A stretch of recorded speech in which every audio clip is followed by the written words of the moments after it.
নমস্কার, আমি ইশিকা। আপনাদের সকলকে স্বাগত জানাই সোনুস্ক্যান এয়ারের আজকের পডকাস্টে। আজ আমাদের আলোচনার বিষয় হলো দুধের দাঁত। বাচ্চাদের দুধের দাঁত দেখতে খুব কিউট হয়, কিন্তু ইম্পর্টেন্সের কথা বলতে আসলেই অনেকে বলেন এই দাঁত তো পড়েই যাবে, এই দাঁত তো টেম্পোরারি, এত চিন্তা করে কি হবে।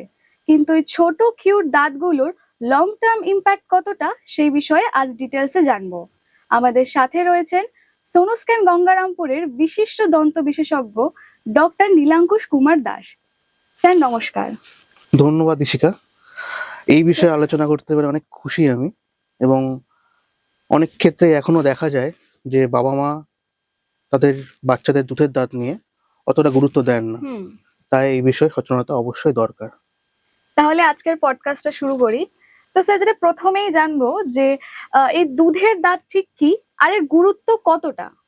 দুধের দাঁত হলো শিশুর প্রথম দাঁত, যেটা 6 মাস বয়স থেকে, যখন শিশুর 6 মাস বয়স হয় তখন থেকে এই দাঁতটা উঠতে শুরু করে, এবং 2.5 থেকে 3 বছরের মধ্যে যে শিশুর 20টি দুধের দাঁত থাকে সেগুলো উঠে যায়। এই দাঁতের গুরুত্বপূর্ণ এই কারণেই, দাঁতগুলো কথা খেতে, অর্থাৎ শিশুকে চেবোতে সাহায্য করে, তাদের মুখের গঠন ঠিক রাখে, কথা বলা শেখায়, এবং স্থায়ী দাঁতের যে জায়গাটা ওটাকে ধরে রাখে।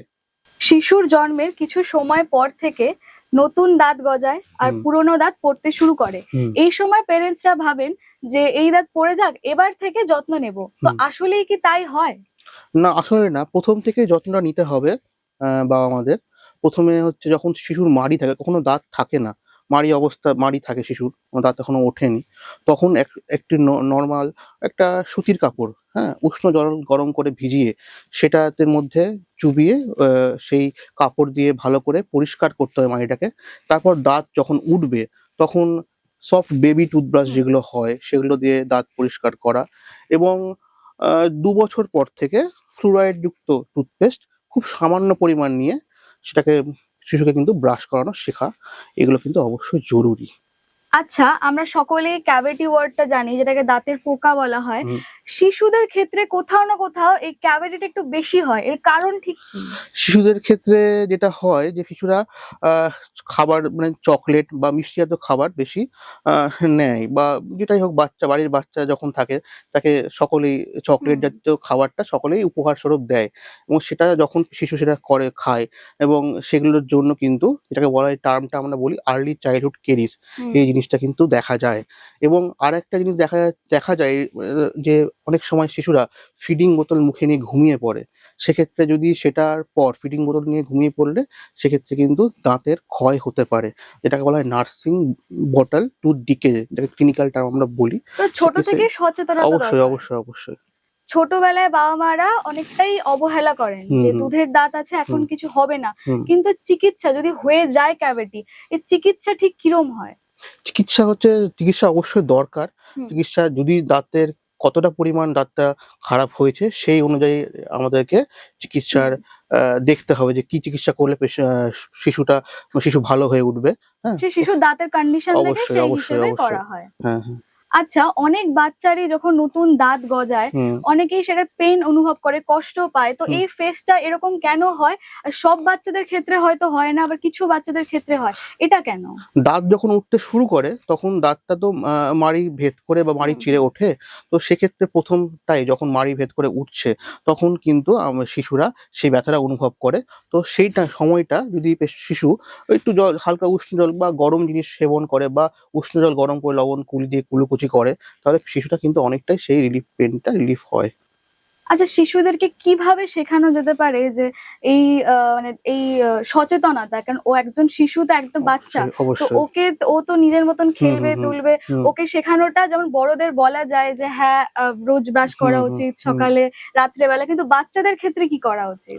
বাচ্চাদের ক্ষেত্রে দেখতে হবে যে আমরা বিভিন্ন রকম টুথব্রাশ যেগুলো হয় সেগুলো থেকে অনেক রকম কার্টুন থাকে, বাচ্চারা কার্টুন দেখতে কিন্তু খুব পছন্দ করে। সেখানে বিভিন্ন রকম কার্টুন থাকে, সেটা দিয়ে, বা অনেক সময় টুথব্রাশের সাথে অনেক রকম খেলনা হয়, তাদের গল্প গুজব, গান শুনিয়ে বা যেভাবে হোক বাচ্চাকে কিন্তু জোর করে নয়, খেলাধুলার মাধ্যমে ব্রাশ করাটা শেখানো উচিত। এবং আপনারাও, মানে বাচ্চারা কিন্তু অনুকরণ করতে চায় কাউকে দেখে, তো মা বাবারাও সেক্ষেত্রে ব্রাশ করুক, এবং বাচ্চারাও সেক্ষেত্রে কিন্তু আগ্রহী হবে যে ব্রাশ করতে। সেক্ষেত্রে। আচ্ছা, এরকম কোনো খাবার আছে যে ধরনের খাবার খাওয়া শিশুদের এই সময় উচিত না আর এই সময় উচিত, তো এরকম কোনো খাবার আপনি কি সাজেশন দেবেন এই পেরেন্টসদের, যারা নিউ পেরেন্টস রয়েছেন, তারা বুঝতে পারেন না যে দাঁতকে সুরক্ষিত রাখার জন্য কি ধরনের খাবার তাদের দেওয়া উচিত? শিশুদেরকে কিন্তু হ্যাঁ, প্রত্যেক দিন তাদের খাবার নিয়মিত কিন্তু স্যালাড জাতীয় খাবার, ফাইবার জাতীয় খাবার রাখা উচিত। শিশুদেরকে ইনসিস্ট করুন, শিশুরা সময় নেবে হয়তো চিবিয়ে খেতে, কিন্তু তাদেরকে ইনসিস্ট করুন তারা যাতে চিবিয়ে খায় খাবারটা। এবং জুস বা ফলের থেকে হুম। ফল দেবেন, কেটে ফল দেবেন, শিশুরা যাতে চিবিয়ে খায়। এতে কি হয়, শিশুদের নিউট্রিশনটা প্রপারলি পাবে এবং দুধের দাঁতগুলোও কিন্তু আস্তে আস্তে সেই জায়গাটা আস্তে আস্তে নড়তে শুরু করে এবং স্থায়ী দাঁতের জন্য জায়গাটা দিয়ে দিতে শুরু করে। তো সুতরাং আপনারা শিশুদেরকে ইনসিস্ট করবেন যাতে সেটা চিবিয়ে খায়, ঠিক হুম। আছে? এবং আজকালকার দেখা যায় যে ওই পেরেন্টসরা তাদের গিলিয়ে দিতে হ্যাঁ, চায়, হ্যাঁ, যে হ্যাঁ, হ্যাঁ, বাচ্চারা যেহেতু চিবাতে হ্যাঁ, চায় না, তো খাওয়ার দিয়ে হ্যাঁ, সাথে হ্যাঁ, জল দিয়ে তাকে হ্যাঁ, এটা গিলিয়ে দেয়। বলে গিলিয়ে দেয়। হ্যাঁ, তো হ্যাঁ। সেটা একদম উচিত না, না। একদম উচিত না। ঠিক আছে? চিবিয়ে খাওয়া অবশ্যই খেতে দরকার। হবে। ঠিক আর আছে? আপনি পেরেন্টসদের কি পরামর্শ দেবেন যারা নিউ পেরেন্টস হয়েছেন, হুম, যে তাদের কি খাওয়া-দাওয়ার ব্যাপারে কি তাদের বন্ধ রাখা উচিত? এটা তো হলো কি খাবে তারা, অবশ্যই। তাদের কি বন্ধ রাখা উচিত? অনেকে বলেন যে হুম, চকোলেট একদম পুরোপুরি বন্ধ ছোটবেলায়। এটাই কি করা উচিত? চকোলেট বা দেখুন চিপস এগুলোকে পুরোপুরি বন্ধ করা উচিত? দেখুন ব্যাপারটা হচ্ছে পুরোপুরি বন্ধ করা তো হয় না। হুম, আমরা বাবা-মা প্যারেন্টস দিচ্ছেন না, কিন্তু বাড়ির হুম। অন্য কেউ কিন্তু অন্যকে বাচ্চাদেরকে গিফট করেই গিফট দিচ্ছে। দিয়ে দিচ্ছে।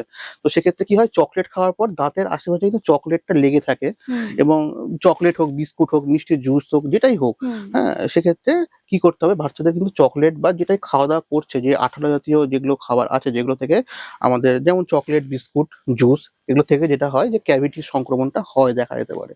তো সেক্ষেত্রে তারপর এগুলো খাওয়ার পর কিন্তু অবশ্যই ব্রাশ করে নিতে হবে। আপনারা প্যারেন্টসকে বলবো এটাই জিনিসটা, যে আপনারা দেখুন, আপনারা কিন্তু ব্রাশ বিশেষ করে করিয়ে নেবেন। ঠিক আছে?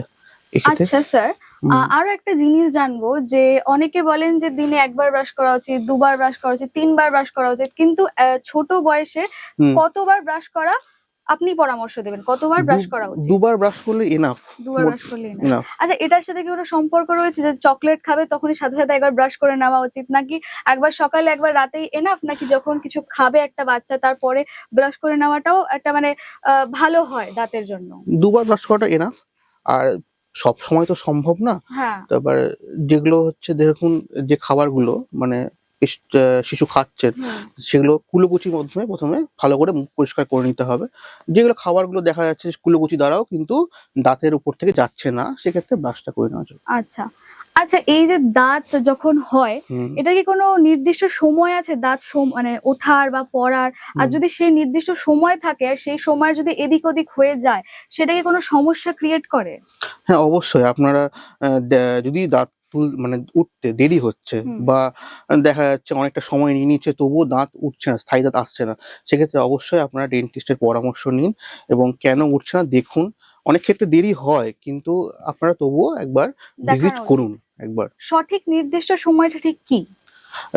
সঠিক নির্দিষ্ট সময় হচ্ছে, আমাদের যে দুধের দাঁত যেগুলো থাকে সেগুলো ৬ মাস বয়স থেকে উঠতে শুরু করে এবং ২.৫ থেকে ৩ বছরের মধ্যে কিন্তু সবগুলো কুঁড়ি দাঁতে উঠে যায়। এরপর যখন কিন্তু শিশুর ৬ বছর বয়স হয়, হুম। তখন থেকে কিন্তু স্থায়ী দাঁত উঠতে শুরু করে এবং সেক্ষেত্রে দেখতে হয় ৬ বছর, ৭ বছর সামনের দাঁতগুলো ওঠে, ৯-১০ বছর বয়সে গিয়ে পিছনের যেগুলো দুধের দাঁত থাকে, চিবানো দুধের দাঁত বা মোলার্স বলা হয়, হুম, হুম। ডেসিডুয়াস মোলার্স, সেগুলো ওঠে, তখন সেই জায়গায় পার্মানেন্ট প্রিমোলার্স আসে।